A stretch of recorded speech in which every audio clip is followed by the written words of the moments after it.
ಯುಗಾದಿಯ ದಿನದಂದು ಎಲ್ಲರಿಗೆ ಶುಭವನ್ನು ಹೇಳುತ್ತಾ ಪರಮಾತ್ಮನ ಮತ್ತು ಕಾಲನಿಯಾಮಕನಾದಂತಹ ಭಗವಂತನನ್ನು ಸ್ಮರಣೆ ಮಾಡುತ್ತಾ ಯುಗವನ್ನು ಮಂಗಲಾಚರಣವನ್ನು ಮಾಡ್ತಾ ಇದ್ದಾರೆ. ಪಂಚಾಂಗ ಇವತ್ತು ಪೂಜೆ ಮಾಡಬೇಕು ಹಾಗೂ ಶ್ರವಣ ಮಾಡಬೇಕು ಅಂತನ್ನುವ ಒಂದು ಸಂಪ್ರದಾಯ ಪದ್ಧತಿ. ಪಂಚಾಂಗ ಅಂತಂದರೆ 5 ಅಂಗಗಳು, ಪಂಚ ಅಂದರೆ 5 ಅಂಗಗಳು. ಏನೇ 5 ಅಂಗಗಳು ಅಂದರೆ ತಿಥಿ, ವಾರ, ನಕ್ಷತ್ರ, ಕರ್ಣ, ಆಮೇಲೆ ಯೋಗ ಅಂತ ಹೇಳಿ 5 ಅಂಗಗಳಿಂದ ಸೇರಿದ್ದಕ್ಕೇನೆ ಅದಕ್ಕೆ ಪಂಚ ಅಂಗಗಳು ಅಂತ ಕರೀತಾರೆ. ಪ್ರತಿನಿತ್ಯವೂ ಮುಂಜಾನೆ ಬೆಳಗ್ಗಿನ ಜಾವ ಎದ್ದು ಪಂಚಾಂಗವನ್ನು ನೋಡಬೇಕು. ಯಾವ ತಿಥಿ ಇದೆ, ಯಾವ ವಾರ, ಯಾವ ನಕ್ಷತ್ರ, ಯಾವ ಕರ್ಣ, ಯಾವ ಯೋಗ, ಈ 5ಗಳನ್ನು ನೋಡಿಕೊಂಡು ದಿನವನ್ನು ನಿರ್ಣಯ ಮಾಡಿಕೊಂಡು ಮಾಡಬೇಕಾದದ್ದು ಮಾಡಬಾರದದ್ದನ್ನು ವಿಚಾರ ಮಾಡಿ ತಾವು ಸಂಕಲ್ಪ ಮಾಡಿ ಮಾಡಬೇಕು ಅಂತ ಇದೆ. ಹಾಗಾಗಿಯೇ ಪ್ರತಿನಿತ್ಯ ನಾನು ಪಂಚಾಂಗ ಕಳಿಸ್ತಿರ್ತೇನೆ. ಬನ್ನಿ, ಅದಕ್ಕಾಗಿ ಯೋಯಂ ಕಾಲಸ್ತಸ್ಯತೆ ವ್ಯಕ್ತಬಂಧೋ, ಅದಕ್ಕೆ ಮಂಗಲಾಚರಣವನ್ನು ಮಾಡುತ್ತಾರೆ. ಈ ಮಂಗಲಾಚರಣ ಇದು ಕೃಷ್ಣ ಪರಮಾತ್ಮ ಜನ್ಮ ಸಮಯದಲ್ಲಿ ತಾವು ಮಂಗಲವನ್ನು ಮಾಡಿದ್ದಾರೆ. ಪರಮಾತ್ಮ ಅವತಾರ ಮಾಡಬೇಕಾದಾಗ ಕೃಷ್ಣನ ದಶಮಸ್ಕಂದ ಭಾಗವತದಲ್ಲಿ ಬಂದಂತಹ ಈ ಶ್ಲೋಕ ಯೂಯಂ ಕಾಲಸ್ತಸ್ಯತೆ ಅವ್ಯಕ್ತಬಂಧೋ. ಕಾಲ ಅಂತ ಎಲ್ಲವನ್ನೂ ತಡಿಲಿಕ್ಕೆ ಸಾಧ್ಯ ಇದೆ, ಆದರೆ ಕಾಲವನ್ನು ಮಾತ್ರ ಯಾರಿಂದಲೂ ತಡಿಲಿಕ್ಕೆ ಸಾಧ್ಯವಿಲ್ಲ. ಹೀಗೆ ನಾವು ಸಣ್ಣವರಾಗಿದ್ದೇವೆ ಅಂತ ದೊಡ್ಡವರಾಗಿ ಬಿಡುತ್ತೇವೆ, ದೊಡ್ಡವರಾಗೋದ್ರೊಳಗೆ ಮುದುಕರಾಗ್ತೇವೆ, ಮುದುಕರಾಗಲು ಸತ್ಯ ಹೋಗ್ತೇವೆ. ಹಿಂದಿನ ವರ್ಷ ಹೇಗೆ ಮುಗಿತು ಅಂತ ಗೊತ್ತಿಲ್ಲ. ಈ ಕಾಲ ಅಂತನ್ನೋದು ಎಲ್ಲದಕ್ಕೂ ಸಂಬಂಧ. ಒಳ್ಳೆಯ ಗಳಿಗೆಗೂ ಬಹಳ ದಿವಸ ಇರೋದಿಲ್ಲ, ಕೆಟ್ಟ ಗಳಿಗೆಗೂ ಬಹಳ ದಿವಸ ಇರೋದಿಲ್ಲ. ಕೆಟ್ಟ ಗಳಿಗೆಗಳನ್ನು ಮರೀಲಿಕ್ಕೇನೂ ಕಾಲವೇ ಕಾರಣ, ಕೆಟ್ಟ ಗಳಿಗೆ ಬರಲಿಕ್ಕೂ ಕಾಲವೇ ಕಾರಣ. ಸೊ ಒಳ್ಳೆಯ ದಿನಗಳು ಬರಲಿಕ್ಕೂ ಕಾಲವೇ ಕಾರಣ. ಎಲ್ಲದಕ್ಕೂ ಕಾರಣವಾದದ್ದು ಕಾಲ, ಯೋಯಂ ಕಾಲ. ಆ ಕಾಲವನ್ನು ತಡೆಯುವುದು ಯಾರಪ್ಪ ಹಾಗಾದರೆ ಅಂದರೆ ದೇವರೊಬ್ಬನೇ. ಕಾಲಾತೀತ ಕಾಲ ನಿಯಾಮಕ ಪರಮಾತ್ಮ. ಲಕ್ಷ್ಮೀದೇವಿ, ಪರಮಾತ್ಮನ ಅನುಗ್ರಹದಿಂದ ಲಕ್ಷ್ಮೀದೇವಿಯು ಕೂಡ ಕಾಲವನ್ನು ನೇಮನ ಮಾಡಬಹುದು, ಕಾಲಾತೀತಳಾಗಬಹುದು. ಹಾಗಾಗಿ ಅವ್ಯಕ್ತ ಬಂಧು ಸುಹೃತ್ ಅಂತ ಪರಮಾತ್ಮನಿಗೆ ಕರೀತಾರೆ. ಏನಾದರೂ ಉಪಕಾರವನ್ನು ಮಾಡಿದರೆ ಪ್ರತ್ಯುಪಕಾರ ಮಾಡುವ ಸ್ವಭಾವ ನಮ್ಮದು, ಅದು ಸಜ್ಜನ ಅಂತ ಅನಿಸ್ಕೊಳ್ತೇವೆ. ಆದರೆ ಪ್ರತ್ಯುಪಕಾರ ಮಾಡದೇ ಇದ್ದ ಜನನೂ ಇದೆ. ಆದರೆ ಯಾವ ಉಪಕಾರಗಳನ್ನು ಪಡೆದೇನೆ ತಾನು ಪರಮಾತ್ಮ ಉಪಕಾರವನ್ನು ಮಾಡುತ್ತಾನೆ. ಅದರಿಂದ ಅವ್ಯಕ್ತ ಬಂಧು, ಬಂಧುಗಳಾಗಿರ್ತಾರೆ. ಏನ್ರಿ ನಮ್ಮ ಬಂಧು ಬಾಂಧವರು ಯಾರೂ ಬರುವುದೇ ಇಲ್ಲ ಅಂತಂತೇವೆ ನಾವು ಎಷ್ಟೋ ಬಾರಿ. ಆದರೆ ದೇವರು ಅನಾದಿ ಕಾಲದಿಂದ ನಮಗೆ ಬಂಧು ಆಗಿದ್ದಾನೆ. ಹೇಗೆ ಬಂಧು ಅಂದರೆ ಅವ್ಯಕ್ತ ಬಂಧು. ಚೇಷ್ಟಾಮಹು, ಕಾಲಕ್ಕೆ ಒಂದು ಇದೆ, ಕಾಲ ಇದೆ ಅಂದರೆ ಕಾಲಕ್ಕೆ ಒಂದು ಕ್ರಿಯಾ ಇದೆ. ಘಟಿಕ, ಫಳ, ಲವ, ನಿಮಿಷ ಅಂತ ಇದೆ. ತುಟಿ, ಲವ, ಸಣ್ಣ ಸಣ್ಣ ಕ್ಷಣಗಳು ಅಂತಿವೆ. ಆ ಕ್ಷಣಗಳು ದಾಟಬೇಕು ಅಂತಂದರೆ ಅದರಲ್ಲಿ ಕ್ರಿಯಾ ಬರಬೇಕು. ಒಂದು ಕ್ಷಣ, ಒಂದು ಸೆಕೆಂಡ್ ಆಗಬೇಕು ಅಂತಂದರೆ ಅದರ ಸೆಕೆಂಡ್ಗಳಲ್ಲಿ ಅನೇಕ ಅಂಶಗಳಿವೆ. ಹಾಗಾಗಿ ಚೇಷ್ಟಾಮಾಹು, ಅದನ್ನೆಲ್ಲ ಮಾಡೋನು ಯಾರು? ಪರಮಾತ್ಮ. ಏನ ವಿಶ್ವಂ ನಿಮೇಶಾದಿನ ವತ್ಸರಂತೋ ಮಹ್ಯನ್. ಆದರೆ ದೇವರಿಗೆ ಮಾತ್ರ ಕಾಲ ಇದು ಕಣ್ಣು ಮುಚ್ಚಿ ಕಣ್ಣು ತೆಗೆದ್ರೆ ಹೇಗೋ ಹಾಗೆ. ನಿಮೇಶಾದಿನ ವತ್ಸರಂತೋ ಮಹ್ಯನ್ ತ್ವಂ ತು ಈಶಾನಂ ಕ್ಷೇಮಧಾಮ ಪ್ರಪದ್ಯೆ. ಆ ಈಶಾನ ಎಲ್ಲರಿಗೆ ನಿಯಮನ ಮಾಡುವ ಪರಮಾತ್ಮ ಕ್ಷೇಮಧಾಮ, ನಮಗೆಲ್ಲ ಕ್ಷೇಮಧಾಮ. ನಮಗೆ ಒಳ್ಳೇದಾಗಬೇಕು, ಒಳ್ಳೆಯದಕ್ಕೆ ಆಶ್ರಯ ಅಂದರೆ ಯಾರು? ಪರಮಾತ್ಮನೇ. ಧಾಮ ಶಬ್ದಕ್ಕೆ ಆಶ್ರಯ ಅಂತ ಅರ್ಥ. ಹಾಗಾಗಿ ಅಂಥ ಕ್ಷೇಮಕ್ಕೆ ಧಾಮನಾದ ಪರಮಾತ್ಮನನ್ನು ನಾವು ಸ್ಮರಿಸಿ ಮತ್ತು ಶ್ರೀಮದಾನಂದ ತೀರ್ಥಾಖ್ಯಾನ್ ಗುರುನ್ ವಿದ್ಯಾದಿವಾಕರಾನ್ ವಂದೇ ಕುದೃಷ್ಟಿ ದುರ್ಬೋಧ ವ್ಯಾಸ ಸಿದ್ಧಾಂತ ದೀಪಕ ಸಂಧ್ಯಾ ರತ್ನಾವಲಿಯಲ್ಲಿ ಪದ್ಮನಾಭ ತೀರ್ಥರು ಈ ಮಂಗಲಾಚರಣವನ್ನು ಮಾಡ್ತಾರೆ ಶ್ರೀಮದಾಚಾರ್ಯರನ್ನು ಕುರಿತು. ಭಾರಿ ಅದ್ಭುತವಾದದ್ದು. ಶ್ರೀಮದಾನಂದ ತೀರ್ಥಾಖ್ಯಾನ್, ಶ್ರೀಮದಾಚಾರ್ಯರ ಎಂಬ ಹೆಸರಿನ ಗುರುನ್ ವಿದ್ಯಾದಿವಾಕರ, ನೇರವಾಗಿ ವಿದ್ಯೆಯನ್ನು ಪಡೆದಂತಹ ಮಹಾನುಭಾವರು ಪದ್ಮನಾಭ ತೀರ್ಥರು. ಅಂತಹ ಪದ್ಮನಾಭ ತೀರ್ಥರು ಒಂದೇ ನಿಮಗೆ ನಮಸ್ಕಾರ ಮಾಡುತ್ತೇನೆ ಅಂತ ಶ್ರೀಮದಾಚಾರ್ಯ ನಮಸ್ಕಾರ ಮಾಡ್ತಾ ಇದ್ದಾರೆ. ಏನಂತ?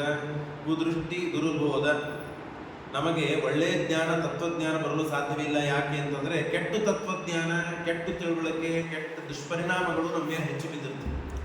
ಹಾಗಾಗಿ ಒಳ್ಳೆಯದೇನಾದರೂ ಹೇಳಲಿಕ್ಕೆ ಬಂದ್ವಿ ಅಂತಂದರೆ ಅದರ ಬಗ್ಗೆ ತಿರಸ್ಕಾರ ಬುದ್ಧಿ, ತಾತ್ಸಾರ ಇತ್ಯಾದಿಗಳು ಬರಲಿಕ್ಕೆ ಪ್ರಾರಂಭವಾಗ್ತದೆ.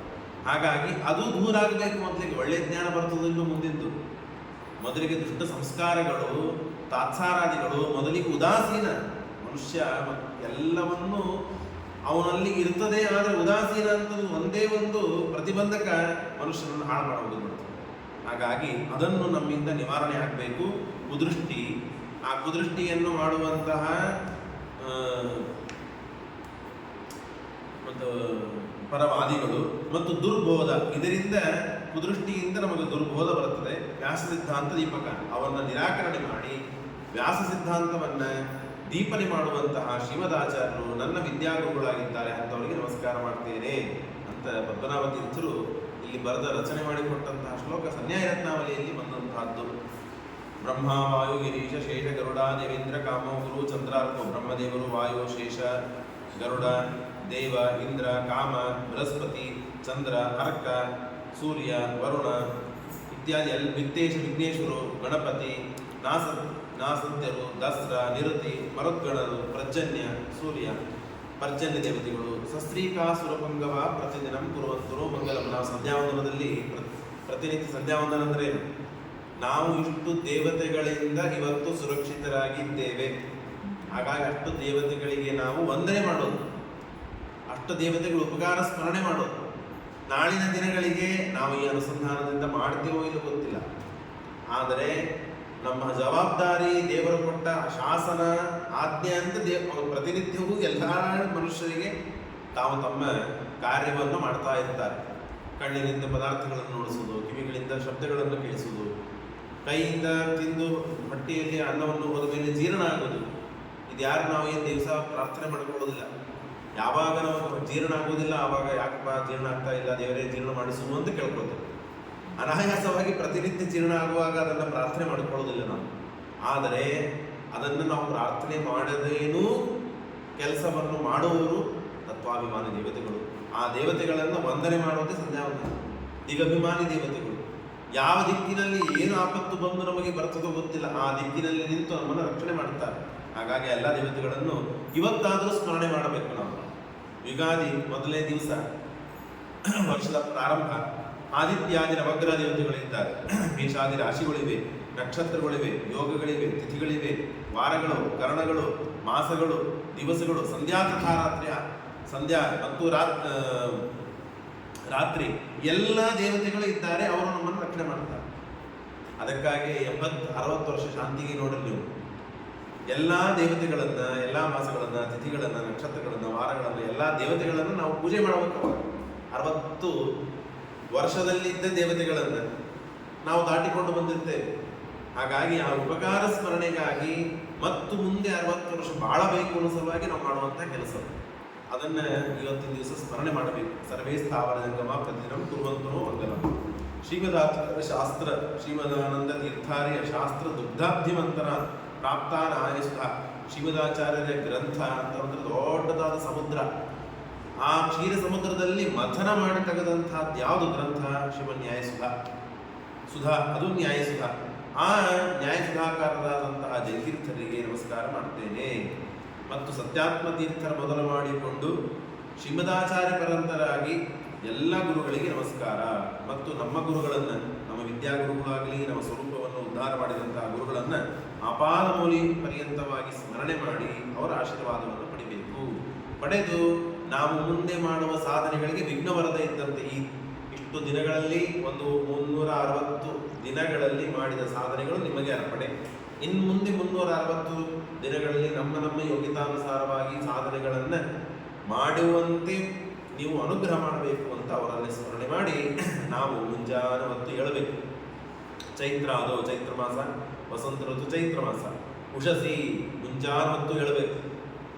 ಇವತ್ತು ಒಂದು ದಿವಸ ಆದರೂ ಮತ್ತೆ 7 ಗಂಟೆಗೆ ಹೇಳೋದಲ್ಲ, ಮುಂಜಾನೆ ಹೊತ್ತು 5 ಗಂಟೆಗೆ ಉಷಕ್ಕಾಲದಲ್ಲಿ ಎದ್ದು ಸ್ಮರನ್ ಮುರರಿಪುವಾದಂತಹ ಕೃಷ್ಣ ಪರಮಾತ್ಮನನ್ನ ಸ್ಮರಣೆ ಮಾಡಿ ಉತ್ಥಾಯಿ ಶಾಂತಸ್ವರೇ ಹೇಳ್ತಾ ಇದ್ದಾಗಲೇನೆ ಒಂದು ಶಾಂತ ಸ್ವರದಿಂದ ಗದ್ದಲ ಇಲ್ಲದೇನೆ ದೇವರನ್ನ ಸ್ಮರಣೆ ಮಾಡುತ್ತಾ ಚೈತ್ರಾದ ಉಷಧಿ ಸ್ಮರನ್ ಮುರರಿಪುಂ ಚೋತ್ಥಾಯ ಶಾಂತಸ್ವರೇ ವೃದ್ಧೋಕ್ತಿ. ಜ್ಞಾನಿಗಳಿಗೆ, ದೊಡ್ಡವರಿಗೆ, ಹಿರಿಯರಿಗೆ, ತಂದೆ ತಾಯಿಗಳಿಗೆ, ಅಣ್ಣ ತಮ್ಮಂದರಿಗೆ ಎಲ್ಲರಿಗೆ ನಮಸ್ಕಾರ ಮಾಡಬೇಕು. ನಮಸ್ಕಾರ ಮಾಡಿ ಆಶೀರ್ವಾದ ಪಡಿಬೇಕು ಅವರಿಂದ. ಆಗಲಿಪ್ಪ, ನೀನು ಅಂದ್ಕೊಂಡಿದ್ದ ಕೆಲಸ ಆಗಲಿ, ಈ ವರ್ಷ ನಿನಗೆ ಒಳ್ಳೆಯ ಜ್ಞಾನಾದಿಗಳು ಅಭಿವೃದ್ಧಿಯಾಗಲಿ ಅಂತ ಅವರ ಕಡೆಯಿಂದ ಆಶೀರ್ವಾದವನ್ನು ಪಡೆದು ನಿಂಬಕದಲಂ ಬೇವಿನ ಹೂವು ಮತ್ತು ಬೆಲ್ಲ ಇವುಗಳನ್ನು ಸ್ನಾನ ಎಲ್ಲಾದಿಗಳನ್ನು ಪ್ರಾಶನ ಮಾಡಬೇಕು. ಸ್ವಕಂ ಆಮೇಲೆ ಒಂದು ಕಂಚಿನ ಪಾತ್ರೆಯಲ್ಲಿ ತುಪ್ಪವನ್ನು ಹಾಕಿಕೊಂಡು ಅದರಲ್ಲಿ ತನ್ನ ಮುಖವನ್ನು ನೋಡಬೇಕು.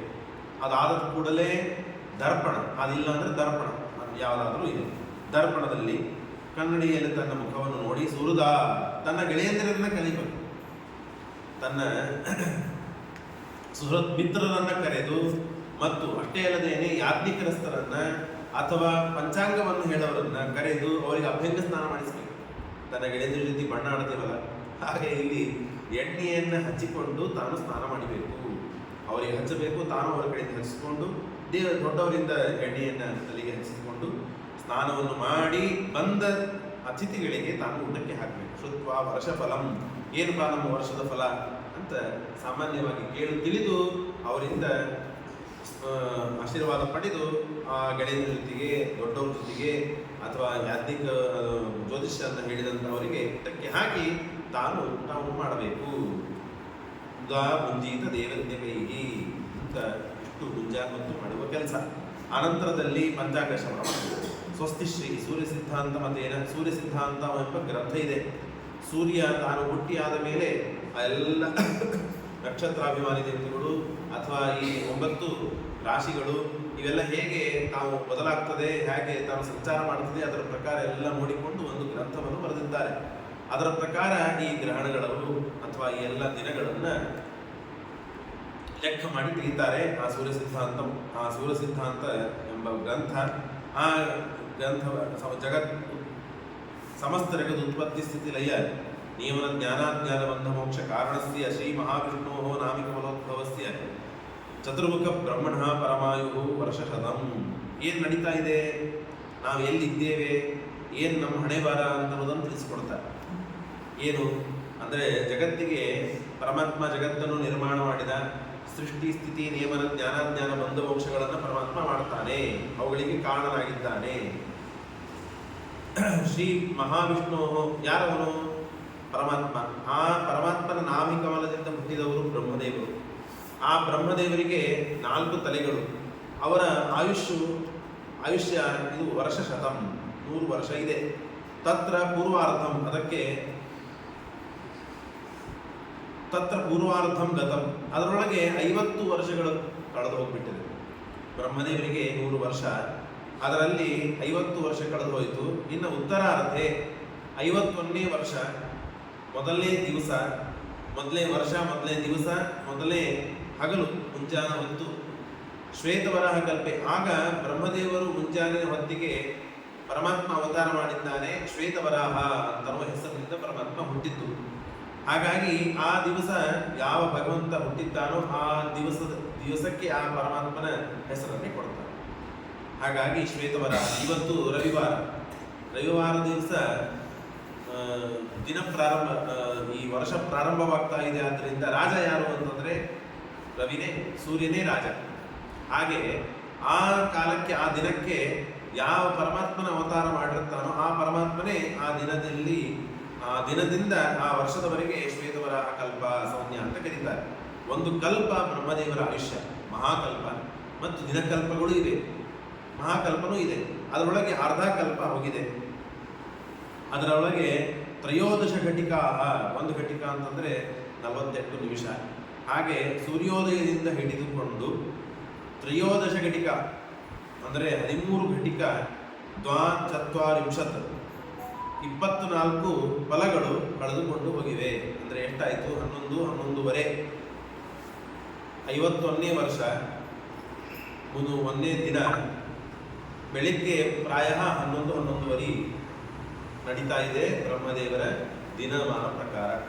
ಇಷ್ಟು ಅಲ್ಲಿ ಒಂದು ಮಹಾಯುಗದ ಒಂದು ಕಲ್ಪನೆ ಕೊಡ್ತಾರೆ. ಕೃತ, ತ್ರೇತ, ದ್ವಾಪರ, ಕಲಿ ಯುಗೈ ಏಕಂ ಮಹಾಯುಗಂ. ಈ 4 ಯುಗಗಳು ಸೇರಿದರೆ ಒಂದು ಮಹಾಯುಗ ಅಂತ ಕರೀತಾರೆ. ತ್ರೈಹಿ ಏಕಂ ಸಪ್ತತಿ ಮಹಾಯುಗೈ ಏಕಂ ಮನ್ವಂತರಂ. ಆಮೇಲೆ ಒಂದು ಮನ್ವಂತರ. ಈ 4 ಯುಗಗಳು ಸೇರಿದರೆ ಒಂದು ಮಹಾಯುಗ. ಅದರ ಲೆಕ್ಕವನ್ನು ಮುಂದೆ ಹೇಳ್ತಾರೆ. 43,20,000 ವರ್ಷಗಳು. ಲೆಕ್ಕ ಹಾಕಲಿಕ್ಕೆ ಸಾಧ್ಯ ಇಲ್ಲ. ಇಷ್ಟಾದರೆ ಒಂದು ಮಹಾಯುಗ. ಈ 4 ಯುಗಗಳು ಸೇರಿದೆ. ಕೃತ, ತ್ರೇತ, ದ್ವಾಪರ, ಕಲಿ 4 ಯುಗಗಳು ಸೇರಿದ್ರೆ ಒಂದು ಮಹಾಯುಗ ಅಂತ ಹೇಳ್ತಾರೆ. ಇಂಥ ಮಹಾಯುಗಗಳು 71 ಬಾರಿ ತಿರುಗಬೇಕು. 71 ಬಾರಿ ತಿರುಗಿದರೆ ಒಂದು ಮನ್ವಂತರ ಅಂತ ಕರೀತಾರೆ. ಆ 71 ಬಾರಿ ತಿರುಗಿದಾಗ ಒಂದು ಮನ್ವಂತರ, ಅಂತದ್ದು 14 ಮನುಗಳು ತಿರುಗಬೇಕು. ಈಗ ನಡೀತಾ ಇದ್ದಿದ್ದು ವೈವಸ್ವತ ಮನು, ವೈವಸ್ವತ ಮನ್ವಂತರೇ ಕಲಿಯುಗೆ ಅಂತ ನಾವೆಲ್ಲ ಅಂತೇವೆ. ಹಾಗಾಗಿ ವೈವಸ್ವತ ಮನ್ವಂತರ ಎಷ್ಟು ದಿನಗಳ ಕಾಲ ಇರ್ತದೆ ಅಂತಂದ್ರೆ 71 ಬಾರಿ ತಿರುಗಬೇಕು. ಹೀಗೆ ಆದರೆ ಒಂದು ಮನುವು ಆಗ್ತಾನೆ. ಆಮೇಲೆ ಅನಂತರದಲ್ಲಿ ಸ್ವಯಂಭುವ, ಸ್ವಾರುಷ, ಉತ್ತಮ, ತಾಪಸ, ರೈವತ, ಚಾಕ್ಷುಷ ಹೀಗೆ ನಡೀತಾ ಇದ್ದದ್ದು ವೈವಸ್ವತ. ಹೀಗೆ ಪುರಾಣದಲ್ಲಿ, ಭಾಗವತ ಪುರಾಣದಲ್ಲಿ ಹೇಳಿದ 14 ಮನ್ವಂತರಗಳಾಗಬೇಕು. ಹೀಗೆ 14 ಮನ್ವಂತರಗಳಾದರೆ ಬ್ರಹ್ಮದೇವರು ಒಂದು ಹಗಲು 12 ತಾಸು, ತಾವತಿ ರಾತ್ರಿ. ಹೀಗೆ ಆದರೆ ಒಂದು ರಾತ್ರಿ ಅಂದ್ರೆ ಒಂದು ದಿನ ಆಯ್ತು. ಹೀಗೆ ಒಂದು ದಿನ ಇಂಟು ಹಾಕೋತ ಹೋಗ್ಬೇಕು ನಾವೆಲ್ಲದಕ್ಕೂ. ಒಂದು ದಿನ ಇಂಥದ್ದು 360 ದಿನಗಳು ಆಗಬೇಕು. 4 ಯುಗಗಳು ಸೇರಿದರೆ ಒಂದು ಮಹಾಯುಗ, ಅಂಥದ್ದು 71 ಬಾರಿ ಆಗಬೇಕು. ಆ 71 ಬಾರಿ ಆದದ್ದು 14 ಬಾರಿ ತಿರುಗಬೇಕು. 14 ಬಾರಿ ತಿರುಗಿದ್ದು ಒಂದು ಹಗಲಾಗ್ತದೆ. ಇಂಥದ್ದು ರಾತ್ರಿ ಆಗಬೇಕು. ಇಂಥದ್ದು 360 ದಿನಗಳಾಗಬೇಕು. ಇಂಥದ್ದು 100 ವರ್ಷ ಆಗಬೇಕು. 100 ವರ್ಷ ಆದರೆ ಒಂದು ಮಹಾಯುಗ, ಒಂದು ಕಲ್ಪ, ಬ್ರಹ್ಮದೇವರ ಆಯುಷ್ಯ ಮುಗಿತದೆ. ಹೀಗೆ ಆದರೆ ಪರಮಾತ್ಮನಿಗೆ ಏನಾದರೂ ಹೆಚ್ಚು ಕಮ್ಮಿ ಆಗ್ತದ? ಏನಿಲ್ಲ. ಪರಮಾತ್ಮ ನಿಮೇಶ ಉಪಚರ್ಯತೆ ಭಾಗವತದಲ್ಲಿ ಹೇಳ್ತಾರೆ. ಆಯ್ತು, ಬ್ರಹ್ಮದೇವರ ಆಯುಷ್ಯ ಅಂತೂ ಲೆಕ್ಕ ಹಾಕಿದ್ವಿ. ಎಷ್ಟೋ ಸ್ವಲ್ಪ ಬುದ್ಧಿವಂತ ಲೆಕ್ಕ ಇದ್ದವ ನಾವು ಕೂತರೆ ಸಪ್ತಲಿ ಕೆಡಿಸ್ಕೊಂಡ್ರೆ ಇಷ್ಟು ವರ್ಷ ಅಂತ ಏನಾದರೂ ಮಾಡಿ ತೆಗಿಬೋದು. ಅಂದಮೇಲೆ ಬ್ರಹ್ಮದೇವರದ ಇಷ್ಟು ಆಯುಷ್ಯ ಇದೆ ಅಂದಮೇಲೆ ದೇವರದ ಏನಾದರೂ ಒಂದಿಷ್ಟು ಆಯುಷ್ಯ ಇರ್ಬೋದಲ್ಲ ಅಂತ ವಿಚಾರ ಮಾಡ್ಬೋದಲ್ಲ ಅಂತಂದ್ರೆ, ಈ ಬ್ರಹ್ಮದೇವರ 100 ವರ್ಷ ಆಯುಷ್ಯ ಅಂದ್ರೆ ದೇವರು ಪಾಪ ಕಣ್ಣು ಮುಚ್ಚಿ ಕಣ್ಣಿಗೆ ತೆಗೆದ್ರೆ ಅದು ಸುಮ್ಮನೆ ನಿಮಗೆ ಉಪಚಾರ. ಏನೋ ಒಂದು ಹೇಳ್ಬೇಕಲ್ಲ ನಿಮಗೆ. ಕಣ್ಣು ಮುಚ್ಚಿ ಕಣ್ಣು ರೆಪ್ಪಿ ಮುಚ್ಚಿ ತೆಗೆದ್ರೆ ಎಷ್ಟಾಗಬೇಕು ಅಷ್ಟು ಬ್ರಹ್ಮದೇವರು, ಒಬ್ಬ ಸತ್ತೋಗಿ ಮತ್ತೊಬ್ಬ ಬ್ರಹ್ಮದೇವರು. ಹೀಗೆ ಪರಮಾತ್ಮ ಇಷ್ಟು ಅದ್ಭುತ ಇದ್ದಾನೆ ಅಂತ ಹೇಳ್ತಾರೆ. ಕಿಂಚಿತ್ ಕಲಿಯುಗಂ ಗತಂ, ಅದರೊಳಗೆ ಈಗ ಅಷ್ಟಾವಿಂಶತಮೇ 6 ಮನುಗಳು ಆಗಿ ಹೋಗಿದ್ದಾರೆ. 7ನೇ ಮನು ನಡೀತಾ ಇದೆ. ಅದಕ್ಕೆ ಹೆಸರು ವೈವಸ್ವತ ಮನು. ವೈವಸ್ವತ ಮಂತರೇಪಿ ಏಕ ಸಪ್ತತಿ ಮಹಾಯುಗ ಮಧ್ಯೆ, ಅದರೊಳಗೆ ಅಷ್ಟಾವಿಂಶತಮೇ 27 ಆಗಿ ಹೋಗಿದೆ. ನಡೀತಾ ಇದ್ದದ್ದು 28. ಅಷ್ಟಾವಿಂಶತಮೇ ಮಹಾಯುಗೆ, ಅದರೊಳಗೆ ಕೃತಯುಗ, ತ್ರೇತಾಯುಗ, ದ್ವಾಪರ ಯುಗ ಕಳೆದು ಹೋಯಿತು. ನಡೀತಾ ಇದ್ದದ್ದು ಕಲಿಯುಗ. ಆ ಕಲಿಯುಗವು ಸ್ವಲ್ಪ ಮುಗಿದು ಹೋಗಿದೆ. ಎಷ್ಟು ಅಂತಂದರೆ 5126 ವರ್ಷಗಳು ಕಳೆದು ಹೋಗಿದೆ. ಇನ್ನು ಕಳಿಬೇಕಾದದ್ದು 4,26,874 ವರ್ಷಗಳು ಕಳಿಬೇಕಾದದ್ದು ಇದೆ. ಎಷ್ಟು ಬಾರಿ ಹುಟ್ಟಿ ಸಾಯ್ತೀವೋ ಗೊತ್ತಿಲ್ಲ, ಅಂತೂ ಯಾವ ಯೋನಿಗಳಲ್ಲಿ ಎಷ್ಟು ಬಾರಿ ಹುಟ್ಟುತ್ತೇವೆ. ಇಷ್ಟು ಆದರೆ ಕಲಿಯುಗ ಮುಗಿಯುತ್ತದೆ. ಕಲಿಯುಗ ಮುಗಿದ ಮೇಲೆ ಒಂದು ಮಹಾಯುಗ ಮುಗಿತು, ಮತ್ತೆ ಕೃತಯುಗ ಪ್ರಾರಂಭವಾಗ್ತದೆ.